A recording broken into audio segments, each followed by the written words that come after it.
Mesdames, Mesdemoiselles et Messieurs, bonsoir à toutes et à tous. Soyez encore une fois les bienvenus. Vous êtes sur la tribune d'éveil des consciences.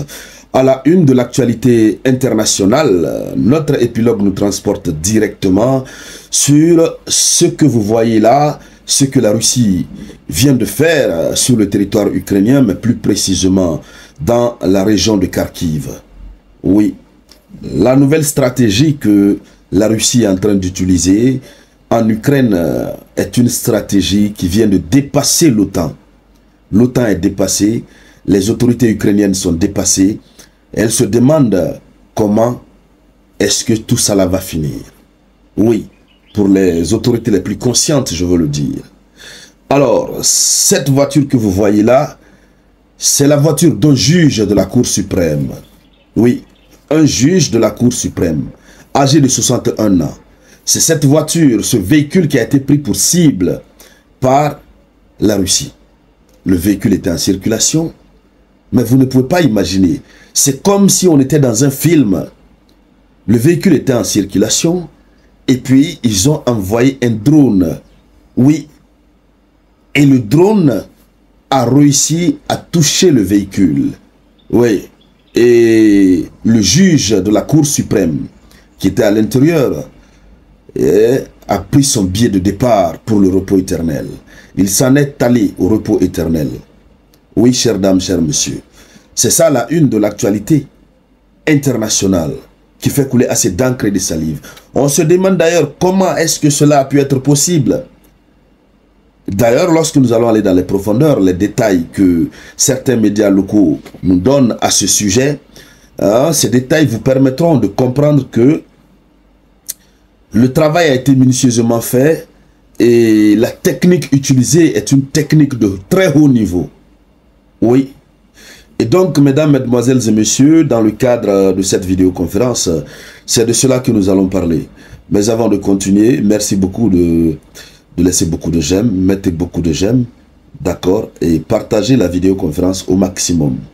N'oubliez toujours pas de mettre notre slogan politique en commentaire. Mettez en commentaire « Osez, c'est déjà gagné ». N'oubliez pas de cliquer sur s'abonner. Abonnez-vous à la chaîne YouTube Le Samouraï TA. Abonnez-vous à notre page Facebook Le Samouraï. Et abonnez-vous à notre canal Telegram Le Samouraï TA. Alors, chères dames, chers messieurs, c'est grave ce qui est en train de se passer. Oui. Ce monsieur, l'annonce du moins a été faite par le chef de l'administration régionale de Kharkiv. Oui, et ce chef de l'administration régionale de Kharkiv, il s'appelle Oleg Synigoubov. C'est lui qui a annoncé ce samedi 28 septembre 2024, c'est lui qui a annoncé évidemment le départ au repos éternel de ce juge. Il a annoncé que c'était la frappe d'un drone russe sur la voiture privée dans la ville frontalière de Kozachia-Lopan. Ça s'est passé dans cette ville frontalière dans la région de Kharkiv. Et donc, c'est ce véhicule privé qui a été visé.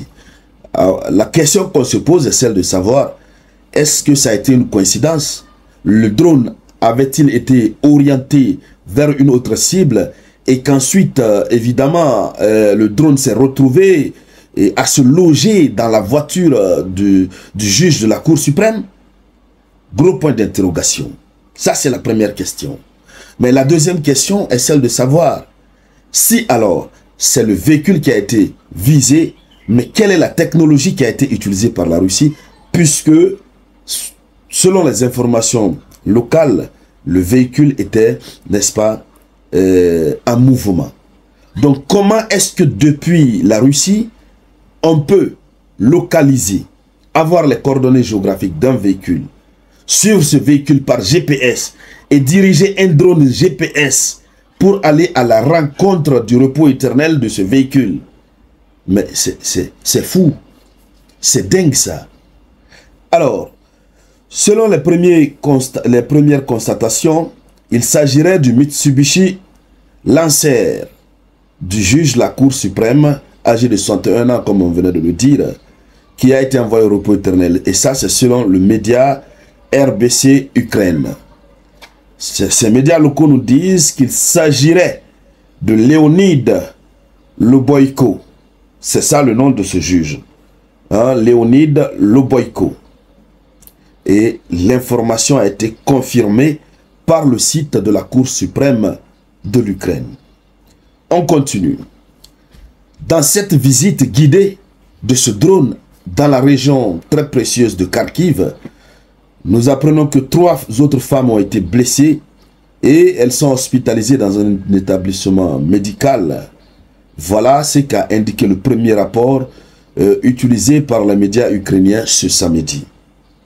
Le juge de la Cour suprême, selon les informations, selon les premiers témoins, il venait livrer une aide humanitaire aux habitants. C'est ce qu'a indiqué le bureau du procureur. Donc, il était dans une activité humanitaire et puis, au moment où la Russie a envoyé le drone, son billet de départ pour le repos éternel. Alors, ce qui reste clair pour le moment, les principales autorités ukrainiennes n'ont pas encore réagi pour le moment, mais on attend de voir. Donc, voici la mauvaise nouvelle pour l'appareil judiciaire ukrainien. Voici la mauvaise nouvelle. Et puis, c'est la panique, puisque ce qui est arrivé à ce juge, ça fait trembler le procureur Karim Khan de la CPI. Ça fait trembler, évidemment, les 3 juges de la Cour pénale internationale qui, de façon délibérée, ont décidé de décerner un soi-disant mandat d'arrêt international contre Vladimir Poutine. Si la Russie est capable de lancer un drone qui suit l'itinéraire d'un véhicule jusqu'à aller lui livrer à la cible son ticket pour le départ au repos éternel, ça devient très inquiétant. Ce qui fait que toutes les personnes qui sont sur la liste de la Russie comme étant des personnes recherchées, vous savez, le mandat d'arrêt en Russie, on appelle ça personnes recherchées.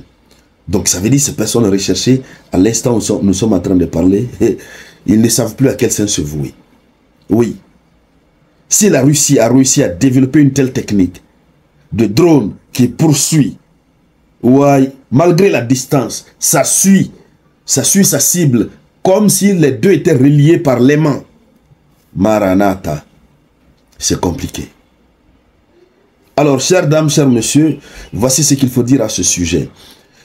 En vous souhaitant donc un très bon week-end, un très bon samedi à toutes et à tous, je vous demande de prendre soin de vous, puisque la vie n'est pas facile. Merci donc à toutes et à tous. Je vous reviens tout à l'heure avec de nouvelles actualités. C'était la voix de votre unique samouraï.